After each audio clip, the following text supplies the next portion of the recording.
Olá, bem-vindos. Este é o Washington Fora de Horas, nesta terça-feira, 20 de abril de 2021. E convosco está Ana Guedes para os próximos 30 minutos de notícias e informação do mundo, com destaque para a África lusófona de desporto. Iremos saber também o que temos nas nossas redes sociais. Em destaque, vamos ter hoje Moçambique. Moçambique em várias frentes, mas muitas delas referentes à questão de Cabo Delgado. Falaremos também de Angola, falaremos aqui da Guiné-Bissau e também da liberdade de imprensa em todo o mundo, com base num relatório dos Repórteres Sem Fronteiras que saiu hoje. Mas vamos então começar com Angola, onde as autoridades vão suspender as emissões da Rede Record e canais de cabo, as emissões da Rede Record, os canais Zap Viva e Viva TV da televisão Angola, bem como jornais, revistas, sites e rádios que não estejam em atividade nos últimos 2 anos, vão estar suspensas a partir da meia-noite desta terça-feira, isto por decisão do Ministério das Telecomunicações, Tecnologias de Informação e Comunicação Social de Angola. A decisão foi anunciada ontem pelo Departamento Ministerial responsável em comunicado a que a Voz da América teve acesso. A medida foi tomada depois de ter sido feita a análise da situação dos meios de comunicação perante a legislação angolana existente. O comunicado indica que dos 243 jornais restados, apenas 34 estão em exercício de atividade. Das 459 revistas restadas, apenas 17 estão em atividade, apenas 10 portais de notícias estão restados e em atividade e apenas 144 das 177 estações de rádio restadas se encontram em funcionamento. As estações de cabo Zap Viva e Vida TV também foram suspensas por falta de registro para o exercício da atividade de televisão em Angola. O comunicado do Ministério esclarece, no entanto, que os órgãos ficam suspensos até que regularizem a sua atividade. A Rede Record, recordamos, pertence ao bispo brasileiro Edir Macedo, dono da Igreja Universal do Reino de Deus, cuja liderança brasileira foi recentemente afastada pela justiça angolana. A ZAP é detida pela Finstar, controlada pela filha do ex-presidente angolano José Eduardo dos Santos, a empresária Isabel dos Santos, e a Vida TV esteve ligada à irmã Xé dos Santos, que foi afastada, entretanto, do canal no ano passado. Ainda na noite de ontem, a Record TV África manifestava-se surpreendida com a suspensão da sua atividade anunciada pelo governo angolano e diz que vai pedir esclarecimentos à tutela e adotar as medidas legais necessárias. A Record TV África lembra que exerce a sua atividade em Angola desde 2005, que conta atualmente com 73 colaboradores diretos e indiretos e que, no estrito respeito da Constituição e lei angolana, vai adotar as medidas legais de resposta cabíveis quanto à decisão da tutela. Esta uma reportagem que nós vamos ter na nossa emissão de rádio. Entretanto, chuvas que deixaram 14 mortos e 8 deslocados em Luanda. Chuvas torrenciais que caíram sobre Luanda na segunda-feira fizeram 14 mortes e mais de 8.000 deslocados. Os números foram atualizados durante a noite pelo porta-voz do Comando de Luanda do Serviço Nacional de Proteção Civil e Bombeiros, Francisco Mingas. 2 cidadãs morreram eletrocutadas, segundo uma testemunha no local. Talatona, Belas, Cacoaco, Quilamba-Quiache e Cazenga são as localidades mais afetadas pelas chuvas torrenciais. Luanda está agora sem passagem para as águas das chuvas, o que tem provocado inundações de ruas, residências, escolas, instituições de saúde, árvores derrubadas e trânsito congestionado. Para aqueles que conhecem Luanda, sabem que quando chove torrencialmente é um desastre. E antes de entrarmos em Moçambique, de falarmos de Moçambique, de recordar que a Voz da América tem um novo número de WhatsApp. Portanto, escrevam mais um 202-251-9466. Se quiser receber notícias da Voz da América, envie-nos uma mensagem para este número mais um 202-251-9466. Nós iremos adicioná-lo à nossa lista de distribuição de notícias. E antes de passarmos a Moçambique, vamos ver se temos aqui alguns dos nossos amigos a dizerem alguma coisa. Para já fica aqui o convite que nos digam o que é que se está a passar, o que é que acham da decisão ministerial de suspender as emissões de rádio e de alguns canais por cabo em Angola. E também digam-nos o que se está a passar nos vossos lugares. Portanto, não esqueçam, podem fazê-lo através agora do Facebook, já que estamos agora em direto. Também podem fazê-lo via WhatsApp. Portanto, não esqueçam, o nosso novo número é mais um 202-251-9466. E então, prometido, vamos a Moçambique, onde o estudo aponta o extremismo islâmico como a principal ameaça para o país. A Fundação Ajuda à Igreja que Sofre revelou hoje que perseguições, crimes e violência religiosa agravaram-se em Moçambique, onde a principal ameaça é o extremismo islâmico.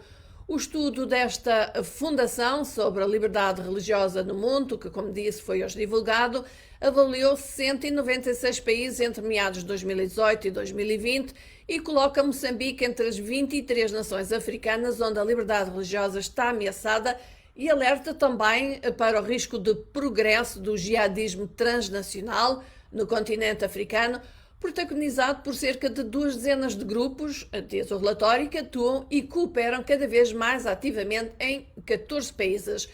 A entrada de Moçambique para o que é descrito como o sinistro clube dos países que acolhem os grupos islâmicos mais ativos na África subsaariana tem como consequências a deterioração da liberdade religiosa, com perseguições, crimes de ódio e violência desencadeada por motivos religiosos. Ainda segundo este estudo da Fundação Ajuda à Igreja que Sofre, uma instituição caritativa do Papa. Na Guiné-Bissau, a Fundação registrou casos em que líderes religiosos decidiram manter igrejas e mesquitas fechadas, apesar da permissão do governo para que elas fossem reabertas. Falando ainda de Cabo Delgado, numa recente conversa com representantes globais da Caridade Papal, Igreja a precisar de ajuda, o padre católico Quiriqui Fonseca afirmou que, embora os perpetradores dos ataques na província de Cabo Delgado sejam frequentemente rotulados como jihadistas, devido à sua ligação com muçulmanos extremistas do estrangeiro, o conflito, diz ele, não é da natureza religiosa, mas apenas mais uma representação da ganância da humanidade. É dinheiro que eles querem, é dinheiro, disse o padre Fonseca. Muitas pessoas estão a sofrer, pessoas a morrer, crianças a serem recrutadas. Os rebeldes com ligações ao Estado Islâmico têm estado cada vez mais ativos na província de Cabo Delgado desde 2017. O distrito onde Palma está localizado é adjacente a projetos de gás natural no valor de 60 mil milhões de dólares e foi recentemente alvo de ataques. A ONU estima que antes do ataque a Palma, a 24 de março, a cidade já acolhia cerca de 110 mil pessoas, 40% das quais se tinham estabelecido ali nos últimos 3 anos, depois de terem fugido dos ataques noutros locais onde viviam. O padre Fonseca insiste que o maior motor por detrás da guerra em Cabo Delgado é económico, não é étnico ou religioso. Ainda em Moçambique, o presidente da RENAM, o maior partido da oposição, pediu ajuda a países vizinhos para travar o sofrimento imposto pelos ataques de grupos armados em Cabo Delgado. Citado pela Rádio Moçambique, o Suf Momado afirmou que Zimbábue, África do Sul, Botsuana, Malau e Tanzânia não podem estar a dormir.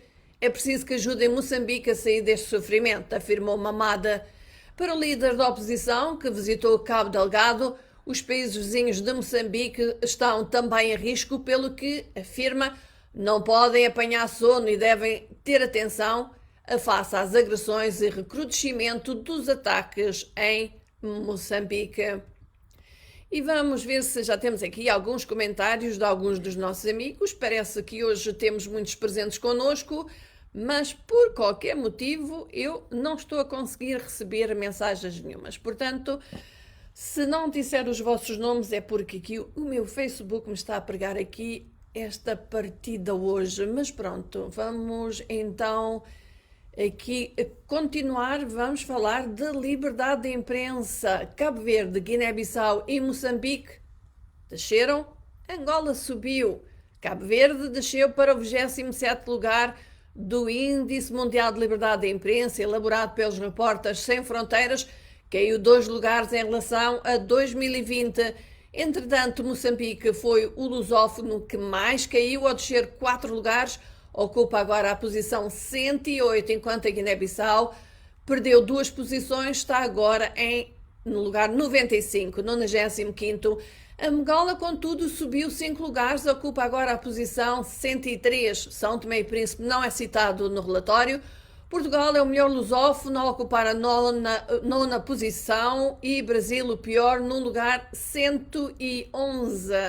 O relatório dos Repórteres Sem Fronteiras, divulgado hoje, registra uma flagrante deterioração deste indicador. Os jornalistas estão limitados no acesso tanto ao campo quanto às fontes de informação, tudo por conta da crise sanitária, tendo ela como pretexto, dizem os Repórteres Sem Fronteiras.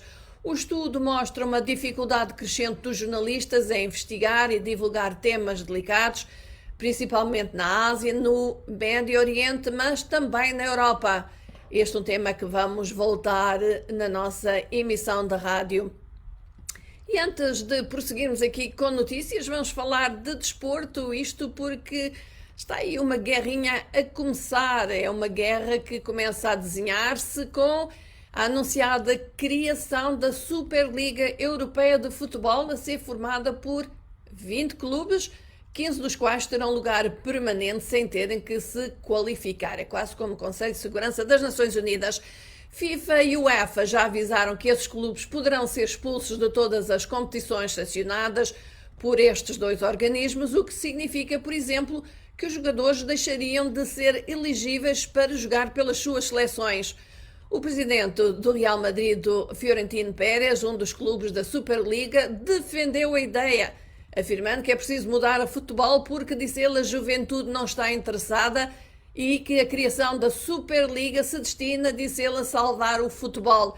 Pérez disse que muitos jogos hoje ninguém quer ver e aventou mesmo a hipótese de se reduzir o tempo de duração dos jogos, que é hoje de 90 minutos, o tempo regular. O anúncio da Superliga foi rejeitado pelos adeptos mesmo dos clubes fundadores desta Superliga, com acusações de arrogância e ganância financeira.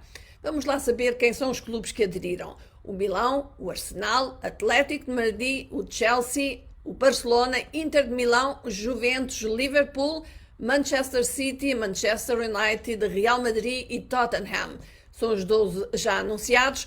Sabe-se que o Bayern e o Borussia Dortmund da Alemanha recusaram fazer parte desta Superliga. Desconhecem ainda quem são os outros 3 clubes que farão parte dos 15 com assento permanente nesta Superliga, ou a jogarem de forma permanente nesta Superliga sem terem que se qualificar. E já vamos voltar às nossas notícias, mas gostaria, entretanto, de anunciar que o nosso programa de sexta-feira, Angola Saúde em Foco, é esta semana sobre a vacinação no mundo inteiro e que 25 de abril é também o Dia Mundial do Combate à Malária. Assim vamos abordar estes 2 temas, aliás, no Angola Saúde em Foco, vacinação e malária, sexta-feira, 23 de abril. A nossa convidada é a nossa médica residente angolana, a doutora Nádia Camate. Envie as suas dúvidas, as suas perguntas, os seus comentários para participar em direto através do nosso número do WhatsApp, +1 202 251 9466. Não se esqueça, portanto, esta semana o Angola Saúde em Foco, pode ser só apenas Saúde em Foco, vai falar sobre vacinação e malária, isto a propósito do dia 25 de abril, o dia em que se assinala o combate à malária. Vamos então aqui voltar aos nossos temas noticiosos. Temos agora a Guiné-Bissau, onde a polícia deteve dirigentes da saúde. Foi a polícia judiciária que deteve 3 dirigentes do Ministério da Saúde Pública Isto na sequência de uma investigação, ou da investigação ainda em curso, em torno do caso chamado 100 milhões de francos CFA. O valor terá sido retirado das contas bancárias de centros de saúde da região de Bafatá, o que provocou já uma forte reação de organizações socioprofissionais do setor, como o Sindicato Nacional dos Enfermeiros, o Técnicos de Saúde e Afins, o Sindicato dos Quadros Superiores de Saúde, a Ordem dos Farmacêuticos e Técnicos e a Ordem dos Enfermeiros da Guiné-Bissau. O que a Voz da América apurou, entre os detidos estão o administrador dos Serviços de Saúde para a região de Bafatá e o diretor-geral da Administração e Estabelecimento em Saúde e ainda o diretor administrativo e financeiro do Ministério da Saúde Pública. As verbas destinavam-se a um projeto de cooperação para reforço da assistência aos centros de saúde a mulheres e crianças. Na sexta-feira passada, o Ministério da Saúde tinha dito que a transferência se tratava de um ato administrativo legal e que a verba fora transferida a título devolutivo, portanto teria que regressar. E agora vamos aqui às nossas notícias internacionais. Vamos falar aqui de uma outra guerrinha agora entre a Rússia e os Estados Unidos. O embaixador americano na Rússia, John Sullivan, disse hoje que viajaria para os Estados Unidos ainda esta semana para consultas, 4 dias após o Kremlin ter sugerido que Washington o chamasse de volta por entre uma crise diplomática entre os dois países. A Rússia recordou, aliás, mandou chamar o seu próprio embaixador em Washington no mês passado, depois do presidente Joe Biden ter dito que pensava que o seu homólogo russo, Vladimir Putin, era um assassino, e os dois países terem imposto novas sanções um ao outro na semana passada, mas disse que regressaria a Moscou, portanto, o embaixador americano disse que regressaria a Moscou nas próximas semanas, antes de qualquer reunião dos presidentes Biden e Putin. Apesar do péssimo estado de relações, o Kremlin não rejeitou a proposta de Biden para uma cimeira entre os dois líderes na Europa. Putin proferirá também um discurso na quinta-feira, numa cimeira sobre clima organizada por Biden. Na última quinta-feira, Washington, recorde-se, impôs novas sanções à Rússia por alegadas atividades malignas, incluindo a interferência nas eleições americanas do ano passado, o ciberataque e a intimidação à vizinha Ucrânia. Também alertou a Rússia para consequências caso Alexei Navalny, um político da oposição em greve de fome na prisão, morresse. Moscou retaliou então com sanções contra os Estados Unidos e rejeitou o que vê como interferência estrangeira no caso de Navalny. Ainda questões diplomáticas envolvendo a Rússia. O Ministério dos Negócios Estrangeiros russo anunciou hoje a expulsão de 2 diplomatas búlgaros, depois de Sófia ter expulso 2 diplomatas russos por causa de uma suspeita rede de espionagem. Por outro lado, a República Checa pediu aos seus parceiros da União Europeia e da NATO que expulsem os diplomatas russos em mostra de apoio a Praga no seu confronto com Moscovo, disse esta terça-feira o ministro checo do Interior e Negócios Estrangeiros, Jan Macek. O embaixador russo vai ser chamado amanhã para ser notificado de novas medidas após a expulsão de 18 diplomatas russos sob a acusação de espionagem, a que Moscovo respondeu expulsando 20 diplomatas checos. E vamos agora aqui até a África. O presidente do Tchad, Idriss Déby, morreu hoje enquanto visitava as tropas na linha de frente de uma luta contra os rebeldes do Norte, segundo anunciado por um porta-voz do Exército hoje, e isto horas depois de Déby ter sido declarado vencedor de um 6º mandato presidencial. Na segunda-feira, a sua campanha anunciara que ele se dirigia para a linha da frente para se juntar às tropas que ali lutam contra os terroristas. Rebeldes baseados na fronteira norte com a Líbia atacaram um posto fronteiriço no dia das eleições e depois avançaram centenas de quilómetros para o sul através do deserto em direção à capital de Jamená. Na segunda-feira tinha sido anunciado que Déby fora eleito para um 6º mandato após as eleições presidenciais de 11 de abril, horas depois do exército ter dito que tinha morto 300 combatentes a travar uma ofensiva rebelde lançada no dia das eleições. Déby, de 68 anos, governou o Tchad com um punho de ferro durante 3 décadas e a sua reeleição nunca esteve em dúvida. Um dos seus filhos, um general de 4 estrelas de 37 anos e comandante da Guarda Presidencial, Mahamat Idriss Déby dirige o Conselho Militar encarregado de substituir o presidente, isto segundo anunciou o Exército na rádio estatal, que anunciou também a dissolução do governo e do parlamento. Na Nigéria, homens armados incendiaram em simultâneo 2 esquadras da polícia no sudeste da Nigéria e libertaram os reclusos, disse a polícia nesta terça-feira, na última série de ataques numa região onde as tensões separatistas têm vindo a aumentar.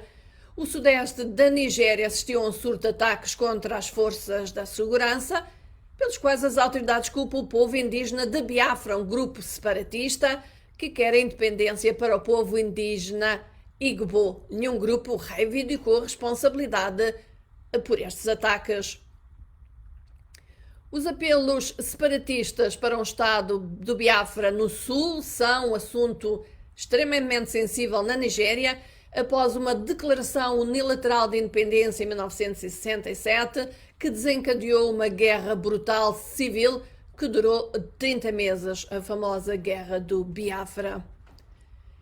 E vamos ver se o meu Facebook já me dá aqui algumas. Não me dá absolutamente nada hoje. Portanto, espero, meus amigos, que continuem connosco, continuem a ouvir as informações e as notícias da Voz da América, porque se vocês me estão a escrever hoje, ou se estão a escrever hoje para Washington fora de horas, nada me aparece. Está tudo em branco.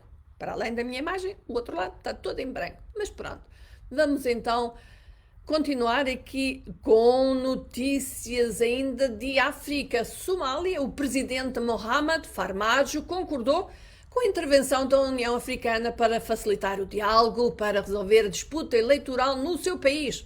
Farmajo reuniu em Kinshasa com o presidente Félix Tshisekedi da República Democrática do Congo, que é o atual presidente da União Africana. Farmajo condicionou, todavia, a sua aceitação do envolvimento da União Africana à manutenção da soberania da Somália.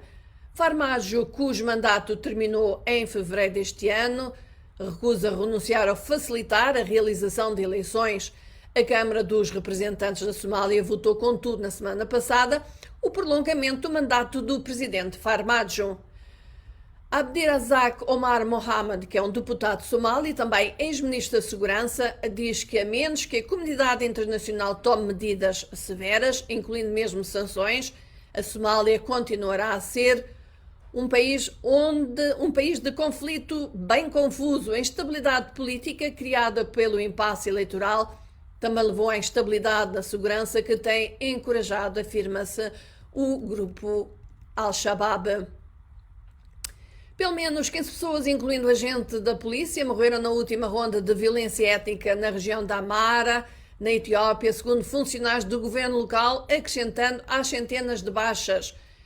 O exército etíope anunciou que tinha destacado tropas para a Amhara para conter a violência entre os 2 maiores grupos étnicos do país, os Oromos e os Amaras, isto após uma nova onda de violência. A Amhara é uma das 10 regiões administrativas da Etiópia, dividida segundo linhas étnicas. É povoada principalmente por Amaras, mas a zona especial de Oromo, que faz fronteira com o norte, é povoada por Oromos. Ahmed Abiy, um Oromo, tornou-se o primeiro-ministro em 2018, exatamente na sequência de um protesto de longa data dos jovens Amaras e Oromos, contra quase 30 anos de domínio com mão de ferro pela elite tigrenha, aliás. A sua política despertou, todavia, velhas disputas comunitárias e ambições territoriais locais, levando a uma violência mortal. Alguns analistas receiam que a violência aumente no período que antecede as eleições parlamentares e regionais, que estão agora agendadas para 5 de junho. E vamos falar de Cuba, onde o presidente Miguel Díaz-Canel será agora o líder do Partido Comunista, 2 dias depois de Raul Castro ter dito que deixava o cargo. Com este anúncio, ontem, ao fim do dia, torna-se a segunda vez que Miguel Díaz-Canel segue os passos de Raul Castro, a primeira vez como presidente e agora com uma posição mais influente de se tornar o líder do partido. Díaz-Canel, de 60 anos, assumiu a presidência do seu mentor, Raul Castro, em 2018, mas durante o discurso da reforma de Castro, Raul não anunciou quem iria suceder-lhe como líder do Partido Comunista. Dias-Canel, que faz hoje 61 anos de idade, começou a abrir a economia dominada pelo Estado, algo que muitos jovens cubanos apoiam. A sua nomeação põe fim ao domínio dos castos, mas dificilmente à sua influência. Na cidade de Minneapolis, agora aqui nos Estados Unidos, um júri retomou as deliberações nesta terça-feira no julgamento de homicídio do antigo agente da polícia de Minneapolis, Derek Chauvin, que é acusado de ter morto George Floyd num dos casos de maior visibilidade no país nos últimos anos. Após ouvir os argumentos finais na segunda-feira, o grupo de 12 jurados reuniu-se durante 4 horas, quando iniciou então o processo de trabalho para chegar a um veredicto. Faleceu o antigo presidente Walter Mondale, antigo vice-presidente americano, um ícone liberal que perdeu as eleições presidenciais mais distorcidas depois de ter dito abertamente aos eleitores para esperarem um aumento dos impostos se ganhasse. Morreu aos 93 anos de idade. A família de Mondale diz que ele faleceu ontem em Minneapolis. Mondale serviu o Minnesota como procurador-geral e senador também. Mondale seguiu o caminho aberto pelo seu mentor político, Hubert Humphrey, até à vice-presidência, servindo sob o comando de Jimmy Carter de 1977 a 1981. A tentativa de Mondale para ganhar a Casa Branca em 1984 chegou no ápice da popularidade de Ronald Reagan, mas ao escolher a congressista Geraldine Ferrar de Nova York como sua candidata a vice-presidente, tornou-se o primeiro candidato presidencial de um dos principais partidos a escolher uma mulher para o cargo, mas a sua declaração de que iria aumentar os impostos ajudou a definir a corrida. No dia das eleições, ganhou apenas o seu estado natal, o Minnesota e também o Distrito de Colômbia. E pronto, amigos, estamos a chegar rapidamente ao final, mas temos aqui redes sociais, o trending, o que está a badalar. Ora, no website da Voz da América, www.voaportugues.com, o artigo está a chamar a especial atenção dos leitores e as autoridades angolanas suspendem emissões da rede Record, Zap Viva e Viva TV por irregularidades. As emissões destes canais estão suspensas a partir de amanhã ou à meia-noite de hoje, terça-feira, em Angola. A decisão é do Ministério das Telecomunicações, Tecnologias de Informação e Comunicação Social. A medida inclui também jornais, revistas, sites e rádios sem atividade nos últimos 2 anos. Portanto, não esqueça, vá ver o nosso site em www.voaportugues.com e pode saber também como estão a ser as reações, sobretudo por parte da Rede Record, que é propriedade da Igreja Universal do Reino de Deus. Ora, vamos agora aqui ao Google, o principal motor de busca, o Google. O tópico mais popular é a morte do filho do ex-basquetebolista Scottie Pippen. Ele anunciou ontem que o seu filho mais velho tinha morrido no domingo nas redes sociais sem adiantar a causa. Andrew Pippen tinha 33 anos, era o primeiro de 7 filhos de Scottie e o único do seu primeiro casamento. Scottie Pippen, ex-jogador do Chicago Bulls e campeão da NBA 6 vezes, escreveu também que o seu filho tinha asma crónica e que se não fosse por isso, ele teria também tido uma carreira no NBA. No Twitter, o assunto trending nesta terça-feira, 20 de abril de 2021, também envolve outra estrela da NBA, mas que já não está entre nós. Trata-se de Kobe Bryant, isto depois da sua mulher, Vanessa Bryant, ter anunciado que não vai renovar a parceria entre a Kobe Bryant e a marca desportiva Nike, uma parceria que expira agora em abril.